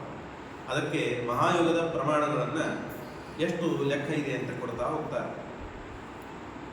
43,20,000 ಆದರೆ ಒಂದು ಮಹಾಯುಗ. ಅದರಲ್ಲಿ ಕೃತಯುಗ ಅದರ ಪ್ರಮಾಣ ಏನು ಅದು ತಿಳಿಸಿಕೊಡ್ತಾರೆ. 17,26,28 ವರ್ಷ ಆದರೆ 28 ಸಹಸ್ರ ವರ್ಷ ಆದರೆ ಕೃತಯುಗ ಮುಗಿತು. ಕೃತಯುಗ ಒಟ್ಟಾರೆ ಎಷ್ಟು ದಿವಸ ಇರ್ತದೆ ಅಂತಂದರೆ 17,28,000 ವರ್ಷ. ಅದರೊಳಗೆ ಅದರ ಧರ್ಮಗಳು ಏನು, ಅದರಲ್ಲಿ ಇದ್ದದ್ದೇನು ಅದನ್ನು ತಿಳಿಸಿಕೊಡ್ತಾರೆ. ಶುಕ್ಲವರ್ಣೋ ನಾರಾಯಣ, ಪರಮಾತ್ಮನೇ ಆ ಯೋಗಕ್ಕೆ ನಿಯಾಮಕನಾದ ವ್ಯಕ್ತಿ. ಚತುಷ್ಪಾದೋ ಧರ್ಮ, 4 ಪಾದ ಇದು ಧರ್ಮ. ಅಸ್ಥಿಗತ ಪ್ರಾಣ, ಮನುಷ್ಯ ಎಲ್ಲಿವರೆಗೆ ಬದುಕಲಿಕ್ಕೆ ಸಾಧ್ಯತೆ ಅಂದರೆ ಮನುಷ್ಯನಲ್ಲಿ ಎಲ್ಲಿವರೆಗೆ ಎಲುಬಿದೆಯೋ ಅಲ್ಲಿವರೆಗೆ ಬದುಕಬಹುದು. ಅವನಿಗೆ ಆಹಾರ ಸಿಕ್ಕಲೇ ಬದುಕ್ತಾನೆ ಅಂತ ಇಲ್ಲ. ಸತ್ಯವಾದಿ ಜನ ಎಲ್ಲ ಅಖಂಡ ಸತ್ಯ ಮಾತನಾಡೋರೆ, ಅಸತ್ಯ ಜನರೇ ಕಾಣೋದಿಲ್ಲ. ಮನುಷ್ಯೋಚ್ಚತ 28 ಹಸ್ತ, ಹೀಗೆ 28 ಹಸ್ತ ಆದರೆ ಎಷ್ಟಿರಬೇಕು ಅಷ್ಟು ಹಸ್ತ. ಇದನ್ನು ನಾವು ನೋಡ್ತೇವೆ. ಭೀಮಸೇನ ದೇವರು ಹೋದಾಗ ಹನುಮಂತ ದೇವರು ಕೃತಯುಗದಲ್ಲಿ ಇದ್ದವು, ತ್ರೇತಾಯುಗದಲ್ಲಿ ಇದ್ದವು. ಹಾಗಾಗಿ ಆಗ ಇದ್ದ ವ್ಯಕ್ತಿ ನೋಡಿದ್ರೆ ಬಾಲನೇ ಅಷ್ಟು ಉದ್ದಿರ್ತದೆ, ಎತ್ತಲಿಕ್ಕಾಗುವುದಿಲ್ಲ. ಸುಮ್ಮನೆ ನಾಟಕ ಮಾಡಿ ತೋರಿಸ್ತಾರೆ, ಎತ್ತಲಿಕ್ಕಾಗುವುದಿಲ್ಲ. ಸೌಗಂಧಿಕ ಪುಷ್ಪವನ್ನು ತೆಗೆದುಕೊಂಡು ಹೋಗಬೇಕು ಅಂತ ಭೀಮಸೇನ ದೇವರು ಹೋದಾಗ ಹನುಮಂತ ದೇವರು ಕೂತಿರ್ತಾರೆ. ಆಗ ಬಾಲನ್ನ ದಾಟ್ಕೊಂಡು ಹೋಗಬಾರ್ದು ಅಂತ ಹೇಳಿದಾಗ ಕೊನೆಗೆ ಅಲ್ಲಿ ಮಾತಾಗ್ತದೆ, ಎತ್ತಲಿಕ್ಕಾಗೋದಿಲ್ಲ, ನಮ್ಮ ಕಾಲದಲ್ಲಿ ಇದ್ದ ಮನುಷ್ಯರು ಇಷ್ಟು ಉದ್ದುದ್ದಿದ್ರು ನೀವಿಷ್ಟೇ ಇದ್ದೀರಾ ಅಂತ ದ್ವಾಪರ ಯುಗದಲ್ಲಿ ಆ ಮಾತು ನಡೀತದೆ. ಅಂದ್ರೆ ಹೇಳೋ ತಾತ್ಪರ್ಯ ಇಲ್ಲಿದ್ದ ಮಾತು ಗೊತ್ತಾಯ್ತು. ಮನುಷ್ಯೋಚ್ಚತ ಅಷ್ಟಾವಿಂಶತಿ ಹಸ್ತಾಹ ಮನುಷ್ಯ ಆಯುರ್ಮಾನಂ. ಎಷ್ಟು ವರ್ಷ ಬದುಕ್ತಾ ಇದ್ರು ಮನುಷ್ಯರು ಅಂದ್ರೆ 1,00,000 ವರ್ಷ ಬದುಕ್ತಾ ಇದ್ರು. ಅಷ್ಟು ದೀರ್ಘವಾದ ಆಯುಷ್ಯ ಅವರಿಗೆ. ಸಪ್ತವಾರ ಧಾನ್ಯೋತ್ಪತ್ತಿ, 1 ವರ್ಷಕ್ಕೆ 7 ಬಾರ ಧಾನ್ಯ, ಅಂದ್ರೆ 1.5 ತಿಂಗಳ, ಪ್ರಾಯಶಃ 2 ತಿಂಗಳುಗಳಿಗೆ ಒಂದು ಧಾನ್ಯ ಹಾಕಿದಾಗ ಬೆಳೀತಾ ಬೆಳೀತಾ ಹೋಗ್ತಾ ಇತ್ತು. ಸುವರ್ಣಮಯ ಭಾಂಡಾನಿ, ಆವಾಗ ಗಂಟಿ ಅಂತಂದ್ರೆ ಬಂಗಾರದ ಗಂಟಿನೇ. ಭಾಂಡಿಗಳು ಅಡಿಗೆ ಮಾಡೋದೆಲ್ಲ ಭಾಂಡಿ ಅಂದ್ರೆ ಸುವರ್ಣದ ಭಾಂಡಿನೇ. ರತ್ನಮಯೋ ವ್ಯಾಪಾರ, ವ್ಯಾಪಾರ ಮಾಡೋದೇನಪ್ಪ ಅಕ್ಕಿ ಧಾನ್ಯ ದವಸ ಅಲ್ಲ, ರತ್ನಗಳನ್ನೇ ವ್ಯಾಪಾರ ಮಾಡೋದು. 20 ಪುಣ್ಯ ಇತ್ತು, ಸುಮ್ಮನೆ ಲೆಕ್ಕಕ್ಕಾಗಿ. ಅಂದ್ರೆ ಹೆಚ್ಚು ಭಾಗ ಪುಣ್ಯ, ಪಾಪ ಒಂದೂ ಇಲ್ಲ. ಅಷ್ಟು ಒಳ್ಳೆಯ ರೀತಿಯಿಂದ ಯುಗ ನಡೀತಾ ಇತ್ತು ಕೃತಯುಗ. ತ್ರೇತಾಯುಗ ಬಂದಾಗ ಸ್ವಲ್ಪ ಹಾನಿಯಾಯಿತು. ಅದರ ವರ್ಷ ಆಯುರ್ಮಾನ ಏನಪ್ಪಾ ಅಂದ್ರೆ 12,96,000 ವರ್ಷ ಒಟ್ಟಾರೆ ಕೃತಯುಗದ ಪರಿಮಾಣ. ಆ ಪರಿಮಾಣದಲ್ಲಿ ಕೃತಯುಗ ರಕ್ತವರ್ಣೋ ನಾರಾಯಣ, ಶುಕ್ಲವರ್ಣ ನಾರಾಯಣ, ಇಲ್ಲಿ ರಕ್ತವರ್ಣ ನಾರಾಯಣ, ತ್ರಿಪಾದೋ ಧರ್ಮ, 1 ಪಾದ ಕಮ್ಮಿ ಆಯ್ತು. ಆಮೇಲೆ ಮಾಂಸಗತ ಪ್ರಾಣ, ಅಸ್ಥಿಗತ ಪ್ರಾಣವಾದರೆ ಇಲ್ಲಿ ಮಾಂಸಗತ ಪ್ರಾಣ. ಇದನ್ನು ಕೇಳಿ ತಿಳಿಬೇಕು ನಾವು. ಅಂದ್ರೆ ಆ ಕಾಲದಲ್ಲಿ ಯಾಕಷ್ಟು ಧರ್ಮ ಇತ್ತು, ಯಾಕಷ್ಟು ಸತ್ಕರ್ಮ ನಡೀತಾ ಇತ್ತು, ಯಾಕಷ್ಟು ಹಿತ ಇತ್ತು, ಯಾಕಷ್ಟು ಆಹಾರದಲ್ಲಿ ಶಕ್ತಿ ಇತ್ತು ಅಂತಂದ್ರೆ ಈ ಎಲ್ಲ ಕಾರಣಗಳನ್ನು ನಾವು ತಿಳಿದುಕೊಳ್ಳಿಕ್ಕೆ ಸಾಧ್ಯ ಇದೆ. ಈ ಕಾಲದಲ್ಲಿ ಹೇಗಿದೆ, ಕಲಿಯುಗದ ಮಹಿಮನೂ ಬರ್ತದೆ. ಮಾಂಸಗತ ಪ್ರಾಣ, ಮಾಂಸ ಎಲ್ಲಿವರೆಗೆ ದೇಹದಲ್ಲಿ ಇರ್ತದೋ ಅಲ್ಲಿವರೆಗೆ ತಾನು ಬದುಕಿರ್ತಾನೆ. ಮನುಷ್ಯೋಚಿತ ಚತುರ್ದಶ ಹಸ್ತ, ಅರ್ಧ ಕಮ್ಮಿ ಆಯಿತು. 28 ಅರ್ಧ ಎಷ್ಟು, 14 ಮಳ ತಾನು ಮನುಷ್ಯ ಎದ್ದಿದ್ದ. 1 ಮಳ ಅಂದ್ರೆ ಹಸ್ತ ಉದ್ದಿದ್ದ. ಮನುಷ್ಯ ಆಯುರ್ಮಾನ ಪೂರ್ಣ ಕಮ್ಮಿ ಆಯಿತು. 10,000 ವರ್ಷ ಅವನಿಗೆ ಬಂತು. 1,00,000 ವರ್ಷ ಇತ್ತು, 10,000 ವರ್ಷ ಬಂತು. ಪಂಚವಾರಂ ಧಾನ್ಯೋತ್ಪತ್ತಿ, 7 ಬಾರಿ ಹೋಗಿ ಪಂಚವಾರೆ ಅಂದ್ರೆ 3 ತಿಂಗಳಿಗೆ ಪ್ರಾಯಶಃ ಅಥವಾ 2.5 ತಿಂಗಳಿಗೆ ಧಾನ್ಯ ಉತ್ಪತ್ತಿ. ರೌಪ್ಯ ಭಾಂಡ್ಯಾನಿ, ಬೆಳ್ಳಿಯ ಭಾಂಡ್ಯಗಳು ಮನೆಯಲ್ಲಿ ಇರ್ತಿತ್ತು, ಎಲ್ಲರ ಮನೆಯಲ್ಲಿ. ಸುವರ್ಣಮಯೋ ವ್ಯಾಪಾರ, ವ್ಯಾಪಾರ ಮಾಡೋದು ಯಾವುದು ಅಂದ್ರೆ ಬಂಗಾರದ ವ್ಯಾಪಾರ. 15 ಪುಣ್ಯ 5 ಪಾಪ. ಇನ್ನು ದ್ವಾಪರ ಯುಗದ ಅವಸ್ಥೆ ಏನು ಅಂತಂದ್ರೆ 8,64,000 ವರ್ಷಗಳು. ಅಲ್ಲಿ ಪೀತ ನಾರಾಯಣ ದೇವತೆಯಾಗಿದ್ದಾನೆ. 2 ಪಾದ ಧರ್ಮ, 2 ಪಾದ ಅಧರ್ಮ. ರುಧಿರಗತ, ರಕ್ತ ಎಲ್ಲಿವರೆಗೆ ಮನುಷ್ಯನಲ್ಲಿ ಇರುತ್ತದೋ ಅಲ್ಲಿವರೆಗೆ ಬದುಕಿರುತ್ತಾನೆ. ಪ್ರಾಣ ಉಚ್ಚತ, 7 ಮಳ ತಾನು ಎತ್ತರನಾಗಿದ್ದಾನೆ. ಅವನ ಆಯುಷ್ಯ ಎಷ್ಟು ಅಂದ್ರೆ 1,000 ವರ್ಷ. 3 ಬಾರಿ ಧಾನ್ಯೋತ್ಪತ್ತಿ. ತಾಮ್ರಮಯವಾದಂತಹ ಭಾಂಡ್ಯಗಳು ಮೈಯಲ್ಲಿ ಬಂದು. ರೌಪ್ಯಮಯವಾದ ವ್ಯಾಪಾರ. 10 ಪಾಪ 10 ಪುಣ್ಯ ಮನುಷ್ಯ. ಕಲಿಯುಗದಲ್ಲಿ ಏನಪ್ಪ ಪರಿಸ್ಥಿತಿ, ನಾವಿದ್ದೀವಲ್ಲ ಈಗ, ಅದರೊಳಗೂ 5,000 ವರ್ಷಗಳು ಕಳೆದು ಹೋಗಿದೆ. 5,126 ವರ್ಷ ಕಳೆದು ಹೋಯಿತು. ಮೊದಲಿಗೆ ಇದ್ದಂತಹದ್ದು ಒಟ್ಟಾರೆ ಕಲಿಯುಗದಲ್ಲಿ ಕೃಷ್ಣವರ್ಣೋ ನಾರಾಯಣ. ಕೃಷ್ಣ ಈಗ ಒಂದು ಇದ್ದಾನೆ, ದ್ವಾಪರ ಕೊನೆಗೆ ಕೃಷ್ಣ ಇದ್ದ. ಹಾಗಾಗಿ ಕೃಷ್ಣವರ್ಣೋ ನಾರಾಯಣ. ಏಕಪಾದೋ ಧರ್ಮ, ಒಂದೇ ಒಂದು ಪಾದ ಧರ್ಮ. ಅನ್ನಗತ ಪ್ರಾಣ, 2 ಏಕಾದಶಿ ಬಂತು ಅಂದ್ರೆ ಮನುಷ್ಯ ಒದ್ದಾಡೋಗ್ಬಿಡ್ತಾರೆ. ಅಂದ್ರೆ ಭೀಷ್ಮ ಪಂಚಕ ಮಾಡಿದವರು ಇದ್ದಾರೆ. 12 ದಿನಗಳಲ್ಲಿ ಉಪವಾಸ ಇರಬೇಕು ಅಂತ ಇದೆ. ಒಂದೊಂದು ತುತ್ತು ತಿಂದು ಬದುಕಬೇಕು, ಚಾಂದ್ರಾಯಣ ಅಂತ ಇದೆ. ಸೂರ್ಯ ಹೇಗೆ ಚಂದ್ರ ಹೇಗೆ ಬೆಳೀತಾ ಹೋಗ್ತಾನೋ ಹಾಗೆ ತುತ್ತುಗಳು ಬೆಳೀತಾ ಹೋಗ್ತದೆ. ಪ್ರತಿಪದ 1, ದ್ವಿತೀಯ 2, ಹುಣ್ಣಿಮೆ ಬಂತು ಪೂರ್ಣ ಚಂದ್ರ ಆಗ್ತಾನೆ, 15 ತುತ್ತು. ಮತ್ತೆ ಕಮ್ಮಿ ಆಗ್ತಾ ಹೋಗ್ತಾನೆ ಚಂದ್ರ, 14, 13, ಹೀಗೆ ಚಾಂದ್ರಾಯಣ ಮಾಡಬೇಕಂತ ಇದೆ. ಹೀಗೆ ತಿಂದು ಒಂದೊಂದು ತುತ್ತು ತಿಂದು ಬದುಕಿದವರು ಇದ್ದಾರೆ. 12 ದಿನಗಳ ಕಾಲ ಉಪವಾಸ ಮಾಡಿದವರು ಇದ್ದಾರೆ. 5 ಭೀಷ್ಮ ಪಂಚಕ 5 ದಿನಗಳು ಉಪವಾಸ ಮಾಡಿದವರು ಇದ್ದಾರೆ, 2 ಉಪವಾಸ ಮಾಡಿದವರು ಇದ್ದಾರೆ, 1 ಉಪವಾಸ ಮಾಡಿದವರು ಅಂತೂ ಇದ್ದೇ ಇದೆ. ಹೇಳೋ ತಾತ್ಪರ್ಯ, ಹೆಚ್ಚು ತಾನು ಅನ್ನ ಇದ್ದರೆ ದೇಹದಲ್ಲಿ ಶಕ್ತಿ ಬರ್ತದೆ ಅನ್ನೋ ತಾತ್ಪರ್ಯ. ಕೆಲವರಂತೂ ಜೈಲಿನಲ್ಲಿ ನಾವೆಲ್ಲ ಕಥೆ ಕೇಳ್ತೇವೆ, 48 ದಿನಗಳ ಕಾಲ ಉಪವಾಸ ಇದ್ದು ಕೇಳಿ, ಹೆಸರು ಹೇಳೋದಲ್ಲ, ಅಂತೂ ಒಟ್ಟು ತಾತ್ಪರ್ಯ 48 ದಿನಗಳ ಕಾಲ ಉಪವಾಸ ಇದ್ದು ಗೀತಾ ಗ್ರಂಥಗಳಿಗೆಲ್ಲ ವ್ಯಾಖ್ಯಾನ ಮಾಡಿದ್ದು ನಾವು ಕೇಳ್ತೇವೆ. ಅಂದರೆ ಮನುಷ್ಯ ಶಕ್ತಿವಂತನಾಗಬೇಕಾದ್ರೆ ಅನ್ನ ಬೇಕು. ಕಲಿಯುಗದಲ್ಲಿ ಮನುಷ್ಯೋಚಿತ 3.5 ಮಳ ಎತ್ತರಿದ್ರೆ ಮನುಷ್ಯ ಕಲಿಯುಗದ ಪರಿಮಾಣವನ್ನು, ಸ್ವಲ್ಪ ಹೆಚ್ಚಿದ್ರೆ ಅವ ದ್ವಾಪರಯುಗದಲ್ಲಿ ಇದ್ದವನು ಅರ್ಥ. ಹೀಗೆ 120 ವರ್ಷ ಅವನಿಗೆ ಆಯುಷ್ಯ ಇರ್ತದೆ. ಅಸತ್ಯವಾದಿ ಜನ, ಯಾರೋ ಪುಣ್ಯವನ್ನು ಸತ್ಯ ಮಾತನಾಡಿದ ಅಂತಂದ್ರೆ ಅವನು ಪುಣ್ಯವಂತ. ಯಾರೂ ಸತ್ಯ ಮಾತನಾಡೋದೇ ಇಲ್ಲ. ಅಂದ್ರೆ ತಾತ್ಪರ್ಯ ಹೆಚ್ಚು ಅಸತ್ಯ ಮಾತನಾಡ್ತಾರಂತೆ ಅರ್ಥ. ಒಳ್ಳೆಯವರಿಲ್ಲ, ಸತ್ಯ ಮಾತನಾಡೋರಿಲ್ಲ ಅಂತಲ್ಲ, ಬಹಳಷ್ಟು 100ಕ್ಕೆ 98% ಅಸತ್ಯ ಮಾತನಾಡ್ತಾರೆ. ಅಸಜ್ಜನ ತಪ್ಪು ಮಾಡ್ತಾರೆ. ದಿವಾರ ಧಾನ್ಯೋತ್ಪತ್ತಿ 6 ತಿಂಗಳ ಬಂದರೆ 6 ತಿಂಗಳಿಗೊಮ್ಮೆ ಧಾನ್ಯ ಬಂತು, ಹಾಕಿದ್ದಾನೆ, ಮಳೆ ಬಂತು ಅಂದರೆ ಧಾನ್ಯ ಬಂತು ಅಂದರೆ ಪುಣ್ಯ ಅಂತ ನಾವು. ಮೃಣ್ಮಯ ಮಣ್ಣಿನ ಭಾಂಡಿಗಳು ಮನೆಯಲ್ಲಿ ಇರ್ತದೆ. ತಾಮ್ರಮಯವಾದ ವ್ಯಾಪಾರ 5 ಪುಣ್ಯ 15 ಪಾಪ. ಪ್ರತಿ ಬಾರಿ ಹೇಳ್ತಿರ್ತೇನೆ, ಈ ಕಾಲಕ್ಕೆ ಮೊದಲೇ ಯುಗದಲ್ಲಿ 20 ಪಾಪ 20 ಪುಣ್ಯ 1 ಪಾಪ ಇದ್ದಿದ್ದಿಲ್ಲ. ಈಗ 20 ಪಾಪ ಪುಣ್ಯ 1 ಬೇಡ ಅಂತ ಅನ್ನೋದಾಗಿತ್ತು. ಹಾಗನ್ನಲಿಲ್ಲ. ಇಲ್ಲಿಯೂ 5 ಪುಣ್ಯ ಬೇಕು ಅಂತ ಕಲಿಯುಗದಲ್ಲೂ ಬಿಟ್ಟಾರೆ. ಪುಣ್ಯ ಅಂತಂದರೆ ಸತ್ಯವಂತಿಕೆ, ಧರ್ಮ, ಸತ್ಯಮೇವ ಜಯತೆ.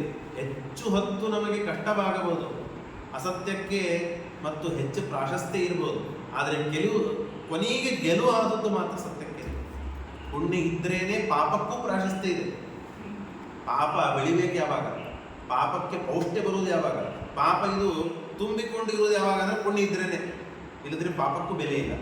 ಅಸತ್ಯ ಮಾತನಾಡೋರಲ್ಲೂ ಸತ್ಯ ಇರಲಿಕ್ಕೆ ಬೇಕು. ನಮ್ಮಲ್ಲಿ ಸುಳ್ಳು ಮಾತಾಡಲಿ, ಆದರೆ ತಮ್ಮಲ್ಲಿ ಮಾತ್ರ ಅಸತ್ಯ ಇದ್ದಲ್ಲಿ ಸತ್ಯ ಇರಲಿಕ್ಕೆ ಬೇಕು. ಹಾಗಾಗಿ ಪುಣ್ಯವನ್ನು ಬಿಡುವಂತೆ ಇಲ್ಲ. ಸ್ವಲ್ಪ ಕಮ್ಮಿ ಆಗ್ತದೆ, ಬಹಳಷ್ಟು ಕಮ್ಮಿ ಆಗ್ತದೆ, ಅಥವಾ ಸಮವಾಗಿ ಇರ್ತದೆ, ಆದರೆ ಒಟ್ಟಾರೆ ಇಲ್ಲ ಪುಣ್ಯ ಅಂತ ಆಗ್ಲಿಕ್ಕೆ ಸಾಧ್ಯ ಇಲ್ಲ. ಇನ್ನು ಗತ ಕಲಿವರ್ಷ, ಕಲಿಯುಗ ಎಷ್ಟು ಕಳೆದೋಗಿದೆ ಅಂದರೆ 5,126 ವರ್ಷ ಕಳೆದೋಗಿದೆ. ಇನ್ನು ಕಲಿಬೇಕಾದದ್ದು ಇನ್ನು ಎಷ್ಟು ಅಂದರೆ 4,26,874 ವರ್ಷಗಳು ಕಳಿಬೇಕಾದದ್ದು. ಯುಧಿಷ್ಠಿರ ಶಕವರ್ಷ, ಹಸ್ತಿನವತ್ಯ 3,044 ವರ್ಷಗಳು. ವಿಕ್ರಮ ಶಕವರ್ಷ ಉಜ್ಜಯಿನಿಯಲ್ಲಿ 135 ವರ್ಷಗಳು. ಇನ್ನು ಶಾಲಿವಾಹನ ಶಕ ಪ್ರತಿಷ್ಠಾನಗರದಲ್ಲಿ 18,000 ವರ್ಷಗಳು. ಇನ್ನು ಗತಶಾಲಿವಾಹಕ ಶಕವರ್ಷ 1947 ವರ್ಷಗಳು ಕಳಿಬೇಕಾದದ್ದು. ಹೀಗೆ ಅಗ್ರೆ ವಿಜಯಾಭಿನಂದನ ಶಕವರ್ಷ ವೈತರಣಿ ತೀರದಲ್ಲಿ 1000 ವರ್ಷಗಳು. ಆಮೇಲೆ ಕಾವೇರಿ ತೀರದಲ್ಲಿ ನಾಗಾರ್ಜುನ ಶಕವರ್ಷ ಅಂತ ಹೇಳಿ 4 ಲಕ್ಷ ವರ್ಷಗಳು. ಇನ್ನು ಕಲ್ಕಿ ಭೂಪ, ಅವನು ಬರುವಾಗ ಕಲ್ಕಿ ಬರ್ತಾನೆ ಅಂತ ನಾವು ಕೇಳ್ತೀವಿ. ಆ ಕಲ್ಕಿ ಭೂಪ ಶಕವರ್ಷ ಎಷ್ಟು ಅಂತಂದರೆ ಅಂತೆ ಕಲಿಯುಗ ಮುಗಿತದೆ ಅವಾಗ ಎಷ್ಟು? 821 ವರ್ಷ. ಹೀಗಾದರೆ ಒಟ್ಟಾರೆ ಕಲಿಯುಗ ಮುಗಿಯುತ್ತದೆ. ಈ ವಿಶ್ವಾವಸು ನಾಮ ಸಂವತ್ಸರ, ಅಲ್ಲಿ ರಾಜ ಯಾರು, ಮಂತ್ರಿ ಯಾರು, ಅಥವಾ ವಿಶ್ವಾವಸು ಸಂವತ್ಸರದ ಫಲ ಏನು? ವಿಶ್ವಾವಸು ಅಂದರೆ ವಿಶ್ವ ಅಂದರೆ ಜಗತ್ತು, ವಸು ಅಂತಂದ್ರೆ ಇದು ಧಾನ್ಯ, ಹಣ, ವಸು ಶಬ್ದಕ್ಕೆ ಹಣ ಅಂತ ಅರ್ಥ. ಅಥವಾ ವಾಸು ಅಂತಂದ್ರೆ ಆವಾಸ, ಪರಮಾತ್ಮ ವಿಶ್ವದಲ್ಲಿ ವಾಸ ಮಾಡಿದ್ದಾನೆ ಅಂತ ಒಂದರ್ಥ.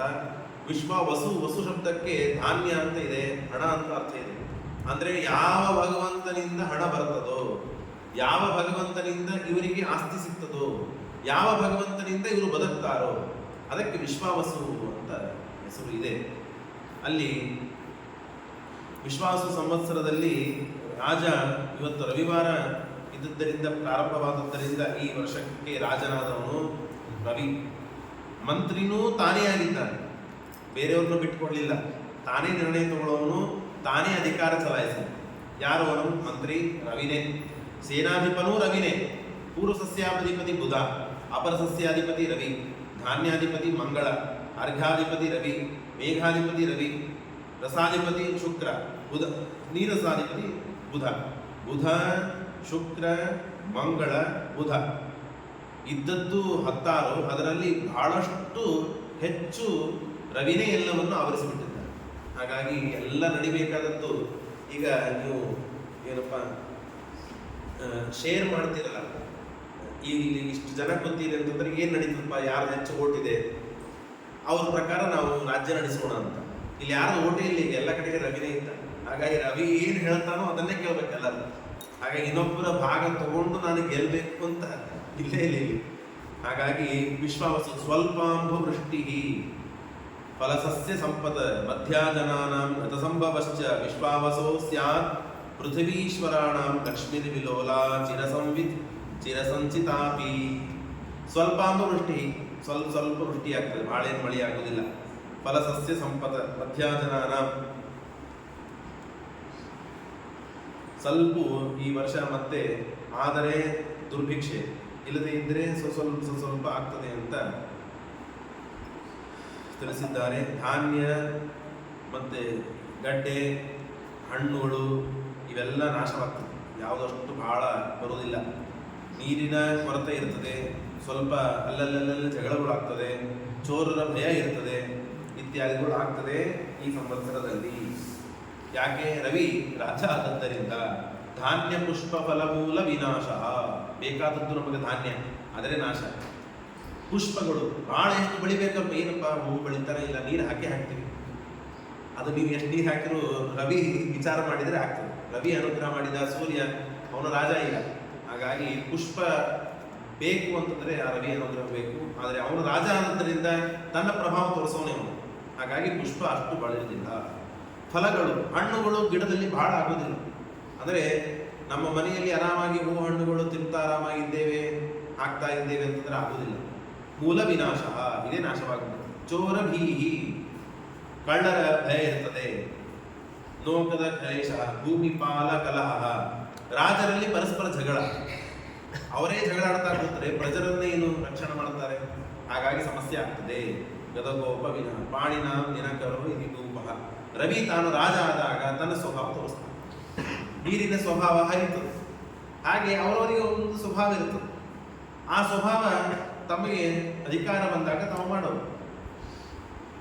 ಮಂತ್ರಿ ರವಿನೇ, ಅವೇನ್ ಮಾಡ್ತಾನೆ? ಪಯೋ ಧಾನ್ಯ ಪುಷ್ಪಾದೀನಾಂ ಅಭಾವ, ಕಾಣದಿದ್ದಂತೆ ಮಾಡ್ಬಿಡ್ತಾನೆ. ಹಾಲು ಬೇಕಾದಷ್ಟೆಲ್ಲ ಆಕಳು ಕೊಡ್ಲಿಕ್ಕೆ ಸಮರ್ಥವಾಗಿದ್ರು ಕೊಡೋದೇ ಇಲ್ಲ. ಧಾನ್ಯಗಳು ಬೆಳೆಯುವುದೇ ಇಲ್ಲ. ಪುಷ್ಪಾದೀನಾಂ ಅಭಾವ, ಬೆಳೀತದೆ ಅಲ್ಲ, ಅದು ಇಲ್ಲದೇ ಇದ್ದಂತೆ ಆಗ್ಬಿಡುತ್ತದೆ. ಸದಾ ಭೂಮಿ ಪಾನ ಮಿಥೋ ವೈರ, ಸುಳ್ಳು ವಿನಾಕಾರಣ ಸಣ್ಣ ಒಂದು ಸಮಸ್ಯೆ, ಯಾಕೆ ನನಗೆ ನೀರು ಹಾಕಿಲ್ಲ ನೀನು ಅಂತ ಇಷ್ಟಕ್ಕೆ ದೊಡ್ಡ ಜಗಳ ಆಗ್ತದೆ. ಪಂಚಾಂಗ ಶ್ರವಣಕ್ಕೆ ಯಾಕೆ ಬಂದಿಲ್ಲ ನೀವು? ಜಗಳ. ಸಣ್ಣ ಕಾರಣಕ್ಕೆ ದೊಡ್ಡ ಜಗಳ ಆಗಿ ವರ್ಷಾನುಗಟ್ಟಲೆ ಮಾತನ್ನು ಬಿಡುವ ಪ್ರಸಂಗ ಬರುತ್ತದೆ. ಅದರೊಳಗೂ ಅನೇಕ, ಈಗ ನಾವು ಕೇಳ್ತೇವೆ, ಅನೇಕ ರಾಶಿಗಳಿಗೆ ಮತ್ತೇನಪ್ಪ ಅಂದರೆ, ಈಗ ಶನಿ 29 ಮೊನ್ನೆ ತಾನು ತನ್ನ ಮನೆಯನ್ನು ಬದಲಾಯಿಸಿದ್ದಾನೆ. ಹಾಗಾಗಿ ಅನೇಕ ರಾಶಿಗಳಿಗೆ ಪ್ರಭಾವ ಬಿದ್ದಿದೆ, ಅದನ್ನು ಹೇಳ್ತೇನೆ. ಅಂತೂ ಜನ ರೋಗ ಚೋರಾದಿ ಭೀತಿ, ಮನುಷ್ಯನಿಗೆ ಬೇಕಾದದ್ದೇನು? ಆಯುಷ್ಯ, ಆರೋಗ್ಯ, ಅದೇ ಕಮ್ಮಿ ಆಗ್ತದೆ. ರೋಗ ಬೆಳೀತದೆ, ಚೋರರ ಭೀತಿ ಆಗ್ತದೆ, ದಧಾನ ಕ್ಷುಧ, ಹಸಿವಿ ಆಗ್ತದೆ.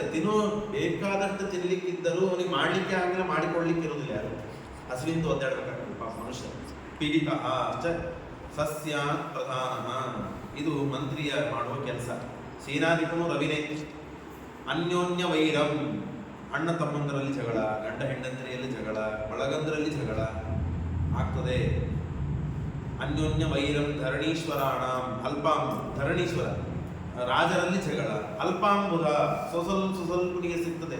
ಈಗ 7 ದಿವಸಕ್ಕೆ ಅಂತಿದೆ, 10 ದಿವಸಕ್ಕೆ ಆಗ್ಬೋದು, ಗೊತ್ತಿಲ್ಲ. ಹುಬ್ಳಿ ಅಲ್ಲೆಲ್ಲ ಅಷ್ಟೆಲ್ಲ ಚಲೋ ಇರ್ತದೆ ನೀರು, ಉಳಿದೆಲ್ಲ ಕಡೆಗೆ ನೀರು ಸಿಗುವುದಿಲ್ಲ. ವಾರಿದಾಹ ಸವಾತಾಹ ರಕ್ತಾನಿ, ಯಾವುದು ಕೆಂಪು ಧಾನ್ಯಗಳೆಂದಿವೆ ಅವು ಸಮೃದ್ಧ ಇರ್ತದೆ. ಯಾಕೆಂದರೆ ರವಿ ಇದ್ದಾನೆ. ಹಾಗಾಗಿ ಕೆಂಪು ಧಾನ್ಯಗಳು ಅವನ್ನೆಲ್ಲ ಕೊಟ್ಟಿದ್ದಾರೆ. ಆ ಧಾನ್ಯಗಳೆಲ್ಲ ಚೆನ್ನಾಗಿ ಹೆಚ್ಚಿನ ಪ್ರಕಾರದಲ್ಲಿ ತಾವು ಸಿಗ್ತದೆ ಅಂತ ಹೇಳಿದ್ದಾರೆ. ಕೆಂಪಕ್ಕಿ, ಹುರುಳಿ, ಕಡಲೆ ಮೊದಲಾದ ಎಲ್ಲ ಧಾನ್ಯಗಳು ಏನೇನಿದೆಯೋ ಅವೆಲ್ಲ ಸ್ವಲ್ಪ ಚೆನ್ನಾಗಿ ಸಿಗ್ತದೆ. ಅವನು ಯಾರು ತಿನ್ನೋರು ಇರೋದಿಲ್ಲ, ಅದು ಭಾಳ. ಇನ್ನು ಅಪರ ಸಸ್ಯಾಧಿಪ ರವಿನೇ. ಮತ್ತೆ ಜ್ವರೇಣ ಸಹಿತವೋ ಜನ, ಡಾಕ್ಟರ್ ಎಲ್ಲ ಬ್ಯುಸಿ ಆಗ್ತದೆ. ಯಾಕೆ? ಜ್ವರ ಭಾಳ ಆಗ್ತದೆ ಎಲ್ಲ ಮನುಷ್ಯ, ಅನಾರೋಗ್ಯ ಭಾಳ ಆಗ್ತದೆ. ಎಲ್ಲರೂ ಡಾಕ್ಟರ್ ಹತ್ರ ಕೊಡುವುದು. ಹೀಗೆ ಮೊದಲಿಗೆ ಬಾಟ್ಲಿ ಹತ್ರ ಹೋದರೆ 3 ತಾಸು 5 ತಾಸು ಹಿಡಿತದೆ. ನ ಬಹು ಯಾವನಾದನಾದಿ ಕುಲಂ ಶಿತಿರ್ಭುತಾಂ ವಿತಃ ರಣವಿಧಾಯಿ ನೌಕರಿಂ. ಇನ್ನು ಮಂಗಳ, ಅವನ ಫಲವನ್ನು ಹೇಳ್ತಾರೆ. ರಕ್ತಶಾಲಿ ಮಹಾಶಾಲಿ ದುರ್ವರೀಯ ಚರಣಾದಯ ರಕ್ತ ಭೂಮಿಸ್ತು ಫಲಿತಾ ಧಾನ್ಯಾಧೀಶೋ ಯದಾಕುಜ. ಹೀಗೆ ಆಯಾ ಮಂತ್ರಿಗಳು, ಅರ್ಘ್ಯಾಧಿಪತಿ, ಪೂರ್ವಸಸ್ಯಾಧಿಪತಿ, ನೀರಸಾಧಿಪತಿ ಬುಧ, ಹೀಗೆ ಅವರವರೆಲ್ಲ ಫಲವನ್ನು ಹೇಳಿ ಕೊನೆಗೆ ವಿಷಮೇಚ ಅರ್ಥಲಾಭಸ್ಯ ಸಮೇತು ಸಮತಾ ಭವೆ ಶೂನ್ಯ ಶೂನ್ಯ ಫಲಂ ಪ್ರೋಕ್ತಂ. ಇವನ್ನೆಲ್ಲ ಆಯಾ ಮತ್ತೆ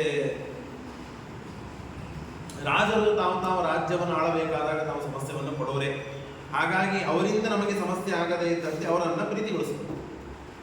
ಆಯಾ ಹೋಮಗಳನ್ನು, ಆಯಾ ಪೂಜೆಗಳನ್ನು, ಆಯಾ ಸ್ತೋತ್ರಗಳನ್ನು, ಆಯಾ ಪಾರಾಯಣಗಳನ್ನು ಅವರನ್ನು ಕುರಿತು ಮಾಡಿದಾಗ ಅವರು ಪ್ರಸನ್ನರಾಗಿ ಅವರ ಪ್ರಭಾವ ನಮ್ಮ ಮೇಲೆ ಬೀಳದೇ ಇದ್ದಂತೆ ಮಾಡಿ, ಹೌದಪ್ಪ ನನ್ನ ರಾಜ್ಯ ಇದೆ, ನನ್ನ ಆಡಳಿತ ಇದೆ, ನಾನು ಹೇಳಿದಂತೆ ಕೇಳಬೇಕು. ಬೇಸಿಗೆ ಕಾಲದಲ್ಲಿ ಬಿಸಿಲು ಬರದೇ ಇದ್ರೆ ಇಲ್ಲಿ ನಮಗೆ ಯಾವಾಗಲೇ ಭಾಳ ಬಿಸಿಲಾದ್ರೂ ಮಳೆ ಬರ್ತದೆ ಅಷ್ಟೇ. ಬಿಸಿಲು ಭಾಳ ಒಂದೇ ಬರ್ತದೆ, ಅದನ್ನು ಸಹನ ಮಾಡ್ಕೊಳ್ಳಿಕ್ಕೆ ಬೇಕು. ಆಗದೇ ಇದ್ದಂತೆ ಏನು ಮಾಡಬೇಕು ಅಂತಂದರೆ ಅದಕ್ಕೆ ಬೇಕಾದಂತಹ ಸಹಕಾರಣಗಳನ್ನು ನಾವು ಮಾಡ್ಕೋಬೇಕು. ಹಾಗೆ ಈ ಎಲ್ಲ ಅಪಾಯಗಳಿಂದ ನಾವು ಆರಾಮಾಗಿರಬೇಕು ಅಂತಂದರೆ ಅವರನ್ನು ಸಂತೋಷಪಡಿಸಬೇಕು. ಅದರಿಂದಲೇ ನಮಗೆಲ್ಲ ಅದಕ್ಕಿಂತ ಹೆಚ್ಚಿಗೆ ಪೂಜಾ ಪಾಠ ಪ್ರವಚನ ಇತ್ಯಾದಿಗಳನ್ನು ಮಾಡ್ತಾ ಇದ್ದರೆ ಯಾವ ಸಮಸ್ಯೆಗಳು ಬರುವುದಿಲ್ಲ.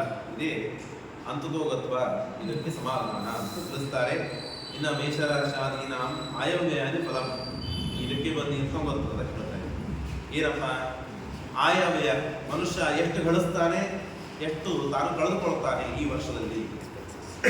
ಮೇಷರಾಶಿಯಾದವನು 14 ರೂಪಾಯಿ ಗಳಿಸಿದ ಅಂತಂದ್ರೆ 11 ರೂಪಾಯಿ ಕಳ್ಕೊಳ್ತಾನೆ, 3 ರೂಪಾಯಿ ಮಾತ್ರ ಉಳಿಸ್ಕೊಳ್ಳಿ ಸಾಧ್ಯ. ವೃಷಭ ರಾಶಿ 8 ಬಂದರೆ 5 ಹೋಗ್ತದೆ. ಮಿಥುನ 14 ಬಂದರೆ 2 ಹೋಗ್ತದೆ, ಆಳು ಉಳಿತಾಯ. ಕರ್ಕ ರಾಶಿ 8 ಬಂದರೆ 14 ಹೋಗ್ತದೆ, ಡಬಲ್ ಕಳ್ಕೋಬೇಕಾಗ್ತದೆ. ಸಿಂಹ ರಾಶಿಯಾದವನು 10 ರೂಪಾಯಿ ಗಳಿಸಿದ್ರೆ 11 ರೂಪಾಯಿ, ಇನ್ನು ಒಂದು ಎಕ್ಸ್ಟ್ರಾನೇ ಕಳ್ಕೋಬೇಕು. ಕನ್ಯಾ ರಾಶಿಯಾದವನು 14 ರೂಪಾಯಿ ಗಳಿಸಿದರೆ 2 ರೂಪಾಯಿ ಕಳ್ಕೊಳ್ತಾನೆ, ಇವನು ಎಷ್ಟೋ ಸೇವ್ ಮಾಡ್ಕೊಳ್ತಾನೆ. ತುಲಾ ರಾಶಿಯಾದವನು ಕೂಡ 8 ಗಳಿಸಿದರೆ 5 ರೂಪಾಯಿ ಕಳ್ಕೊಳ್ತಾನೆ. ವೃಶ್ಚಿಕ ಅವನು 14 ಗಳಿಸಿದರೆ 11 ಕಳ್ಕೊಳ್ತಾನೆ. ಧನುರಾಶಿಯಾದವನು 11 ಗಳಿಸಿದರೆ 2 ಕಳ್ಕೊಳ್ತಾನೆ. ಇನ್ನು ಮಕರ ಇವನು 5 ಆಯ 5 ವ್ಯಯ. ಕುಂಭರಾಶಿಯಾದವನು 5 ಆಯ 5 ವ್ಯಯ. ಮೀನರಾಶಿಯಾದವನು 11 ಆಯ 2 ವ್ಯಯ. ಹೀಗೆ ಆಯವ್ಯಯಗಳ ಫಲವನ್ನು ತಿಳಿಸಿದ್ದಾರೆ. ಇನ್ನು ಸೂರ್ಯ ಸಿದ್ಧಾಂತ ರೀತಿಯ ಮೇಷ ಸಂಕ್ರಮಣ ತತ್ಫಲಗಳು ಅದು 13/4/2025 ರವಿ ವಾಸರದಲ್ಲಿ ರಾತ್ರು 58:23 ಘಟಿಕಾ ಸಮಯದಲ್ಲಿ ಮೇಷ ಸಂಕ್ರಮಣ ಅಂತಲೂ ಇದೆ. ಚೈತ್ರ ಮಾಸೆ ಕೃಷ್ಣ ಪಕ್ಷೆ ಪ್ರಥಮೆ ಭಾನುವಾಸರೆ ಗಜೇಶು ನಾಟ್ಯಾಂ ಸಾರ್ಧಾಯಾಂ ಮೇಷಪಂ ಯಾತಿ ಭಾಸ್ಕರ. ಅದರ ಫಲಗಳನ್ನು ಆವಾಗ ನಾವು ಕೇಳಿ ತಿಳ್ಕೊಳ್ಳೋಣ. ಕೇವಲ ಈಗ ಶ್ರವಣವನ್ನು ಮಾತ್ರ ಮಾಡಬೇಕು. ಸೂರ್ಯ ಸಿದ್ಧಾಂತ ರೀತಿಯ ಮಕರ ಸಂಕ್ರಮಣ ಅದು 14/1/2026 ಮುಂದಿನ ಜನವರಿ. ಇನ್ನು ಈ ವರ್ಷ ಅನೇಕ ಶುಭಗಳು ಇವೆ, ಎರಡೂ ಇರ್ತದೆ. ಆದರೆ ಸ್ವಲ್ಪ ಹೆಚ್ಚು ನಮಗೆ ಆಗಬಾರದ ತೊಂದರೆಗಳು ಆಗುವ ಸಂಭವ ಇದೆ ಅಂತ ಈ ಎಲ್ಲ ಫಲಗಳನ್ನು ನೋಡಿ ತಿಳಿಯಲಿಕ್ಕೆ ಸಾಧ್ಯ ಇದೆ. ಉಪನಯನ ಮುಹೂರ್ತಗಳು ಸ್ವಲ್ಪ ಕಮ್ಮಿ ಇದೆ, ವಿವಾಹ ಮುಹೂರ್ತಗಳು ಸಾಕಷ್ಟು ಹೆಚ್ಚಿವೆ, ವಾಸ್ತು ಮುಹೂರ್ತಗಳು ಸಾಕಷ್ಟು ಹೆಚ್ಚಿದೆ, ಪ್ರತಿಷ್ಠಾಪ ಮುಹೂರ್ತಗಳು ಇವೆ. ಇನ್ನು ಗುರು ಯಾವಾಗ ಹಸ್ತ ಉದಯ ಅವುಗಳನ್ನು ತಿಳಿಸಿದ್ದಾರೆ. 11/6/2025 ಪಶ್ಚಿಮ ಹಸ್ತನಾಗ್ತಾನೆ. 7/7/2025 ಸಾಕಷ್ಟು 1 ತಿಂಗಳ ಕಾಲ ಗುರು ಹಸ್ತನಾಗಿರ್ತಾನೆ. ಆ ಸಮಯದಲ್ಲಿ ಯಾವ ಒಳ್ಳೆಯ ಕರ್ಮಗಳನ್ನು ಮಾಡಬಾರದು ಅಂತ ತಿಳಿಸಿಕೊಡ್ತಾರೆ. ಇನ್ನು ಶುಕ್ರ ಹಸ್ತ 11/12/2025 3/2/2026 ಸಾಮಾನ್ಯ 2 ತಿಂಗಳ ಅಷ್ಟು ಕಾಲ ಸ್ವಲ್ಪ ಎಲ್ಲರಿಗೆ ಹಣದ ತೊಂದರೆ ಆಗ್ತದೆ. ಶುಕ್ರಸ್ಥ ಬಿಸ್ನೆಸ್ ಮಾಡೋರಿಗೆ ಸ್ವಲ್ಪ ಹೆಚ್ಚು ಕಮ್ಮಿ ಆಗ್ತದೆ. ಇನ್ನು ದೇಶ ಭೇದೇನ ಅತಿರಿಕ್ತ ಉಪವಾಸ, ಈ ಪ್ರಾಯ ಈವರೆಗೆ ನಮಗೆ 2 ಉಪವಾಸ ಇಲ್ಲ ಅಂತ ಅನಿಸ್ತದೆ. ನೋಡು 2 ಉಪವಾಸ ಇದ್ದ ಪ್ರದೇಶಗಳು ಯಾವ್ಯಾವ ಅಂತ ಎಲ್ಲ ತಿಳಿಸಿದ್ದಾರೆ. ಮಹಾರಾಷ್ಟ್ರ, ಮುಂಬೈ, ಬಾಂದ್ರೆ, ಠಾಣೆ ಇವೆಲ್ಲ ಹೆಸರುಗಳು ಕೊಟ್ಟಿದ್ದಾರೆ. ಅವರಿಗೆ ಒಂದೇ ಉಪವಾಸ. ಗುಜರಾತ್ನವರಿಗೆ ಒಂದೇ ಉಪವಾಸ. ತಮಿಳುನಾಡುವವರಿಗೆ ತಮಿಳುನಾಡಿನಲ್ಲಿ ಆಯಾ ಊರುಗಳನ್ನು ಕೊಟ್ಟಿದ್ದಾರೆ, ಆಯಾ ಊರದವರಿಗೆ ಒಂದೊಂದು ಉಪವಾಸ. ಇನ್ನು ಕರ್ನಾಟಕ ಒಳಗೆ ಬೆಳಗಾವಿ ಜಿಲ್ಲೆ, MK ಹುಬ್ಬಳ್ಳಿ, ಕಿತ್ತೂರು, ಬೆಳಗಾವಿ, ಹುಕ್ಕೇರಿ, ಖಾನಾಪುರ ಇವುಗಳೆಲ್ಲ ಒಂದೇ ಉಪವಾಸ. ಇನ್ನು ಧಾರವಾಡ ಜಿಲ್ಲೆ ನಾವು ಅದರೊಳಗೆ ಬರ್ತೀವಿ ಪ್ರಾಯಶಃ, ಹಾಗಾಗಿ ಹಾವೇರಿ ಜಿಲ್ಲೆ ಇವುಗಳೆಲ್ಲ ಒಂದೊಂದು ಉಪವಾಸ ಅಂತ ಹೇಳಿದ್ದಾರೆ. ಇನ್ನು ಆಯಾ ದೇಶಗಳಲ್ಲಿ ನೋಡಿಕೊಂಡು ದೇಶ ಭೇದೇನ ಅತಿರಿಕ್ತ ಉಪವಾಸ ಜಾರಿ. ಇನ್ನು ಗ್ರಹಣ, ರಾಹುಗ್ರಸ್ತ ಮಾಸ ಚಂದ್ರಗ್ರಹಣ ಭಾದ್ರಪದ ಪೂರ್ಣಿಮಾ ದಿನಾಂಕ 7/9/2025 ಭಾನುವಾರ. ಆಗ 21:57 9:57 ಪ್ರಾರಂಭವಾಗ್ತದೆ. ಮಧ್ಯ 23:42. ಮೋಕ್ಷ ಬಿಡುವುದು 1:27. ಸುಮಾರ 3-3.5 ಗಂಟೆ ಗ್ರಹಣ ಇರ್ತದೆ. ರಾತ್ರಿ ರೀತಿ ಇಲ್ಲದೇನೆ ಎಚ್ಚರ ಕೂತು ನಾವು ಗ್ರಹಣದಿಂದ ಆಗುವ ಸಮಸ್ಯೆಗಳನ್ನು ಪರಿಹಾರ ಮಾಡಿ ಮತ್ತೆ ಚಂದ್ರನನ್ನು ರಾಹುವನ್ನು ಸಂತೋಷಪಡಿಸಿ ದೇವರನ್ನು ಸಂತೋಷಪಡಿಸಿ ಹೋಮಹವನಾದಿಗಳನ್ನು ದಾನಗಳನ್ನು ಮಾಡಬೇಕು ಅಂತ ಹೇಳಿದ್ದಾರೆ. ಶುಭತಾರ ನಕ್ಷತ್ರ, ಪೂರ್ವಭಾದ್ರಪದ ನಕ್ಷತ್ರ, ಕುಂಭರಾಶಿಯವರಿಗೆ ವಿಶೇಷ ಅನಿಷ್ಟ ಇದೆ. ಹಾಗಾಗಿ ಅವರು ವಿಶೇಷ ಸ್ನಾನ, ಜಪ, ದಾನ, ಹೋಮಗಳನ್ನು ಕೊಟ್ಟು ನಾವು ಪರಿಹಾರ ಮಾಡ್ಕೊಳ್ಬೇಕು. ಆ ಶುಭನ ಫಲವಾದ ಇದ್ದವರು ಧನುರಾಶಿ, ಕನ್ಯಾ ರಾಶಿ, ಮೇಷರಾಶಿ, ವೃಷಭ ರಾಶಿಯವರಿಗೆ ಶುಭ ಇದೆ. ಮಿಶ್ರ ಫಲ ಇದ್ದವರಿಗೆ ಮಕರ, ಸಿಂಹ, ಮಿಥುನ, ತುಲ. ಅಶುಭ ಫಲ ಕುಂಭ ಮುಖ್ಯ, ವೃಶ್ಚಿಕ, ಕರ್ಕ, ಮೀನ. ಇನ್ನೊಂದು ಚಂದ್ರಗ್ರಹಣ ಇದೆ 3 ಅಂದರೆ ಮಾರ್ಚ್. ಆವಾಗೊಂದು 26 ಮಂಗಳವಾರ ದಿವಸ. ಆಗ 18:34 ಪ್ರಾರಂಭ. ಭಾಳ ಅಂದರೆ 13-14 ನಿಮಿಷ ಇಷ್ಟೇ ಮಾತ್ರ ಗ್ರಹಣ. ಸ್ನಾನ ಮಾಡೋದ್ರೊಳಗೆ ಹೋಗ್ಬಿಟ್ಟು ಗ್ರಹಣ. ಆವಾಗ ಪರಿಹಾರ ಮಾಡ್ಕೋಬೇಕು. ಆವಾಗೂ ಪೂರ್ವ ಫಾಲ್ಗುಣಿ ನಕ್ಷತ್ರ, ಸಿಂಹರಾಶಿಯವರಿಗೆ ವಿಶೇಷ ಅನಿಷ್ಟ ಅಂತಿದೆ. ಅವರು ಸ್ನಾನ ಜಪಾದಿಗಳನ್ನು ಮಾಡಿಕೊಂಡು ಪರಿಹಾರ ಮಾಡ್ಕೋಬೇಕು. ಶುಭ ಫಲ ಮಿಥುನ, ಮೀನ, ತುಲ, ವೃಶ್ಚಿಕ, ಮೇಷ, ಕರ್ಕ, ಧನು, ಕುಂಭ ಇವರಿಗೆ ಮಧ್ಯಮ. ವೃಶ್ಚಿಕ ಮತ್ತು ಸಿಂಹ, ಕನ್ಯಾ, ಮಕರ ಇವರಿಗೆ ಅನಿಷ್ಟ ಅಂತ ತಿಳಿಸಿಕೊಟ್ಟಿದ್ದಾರೆ. ಹೀಗೆ ಪಂಚಾಂಗವನ್ನು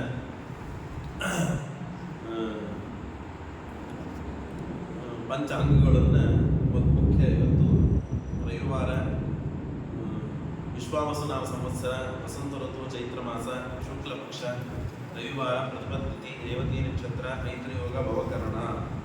ಹೀಗೆ ಆ ನಕ್ಷತ್ರಗಳ ಕರ್ಣಾತ್ ಕಾರ್ಯಸಿದ್ಧಸ್ಯ ಪಂಚಾಂಗಂ ಫಲವತ್ತಮಂ ಅಂತ ಹೇಳಿದ್ದಾರೆ.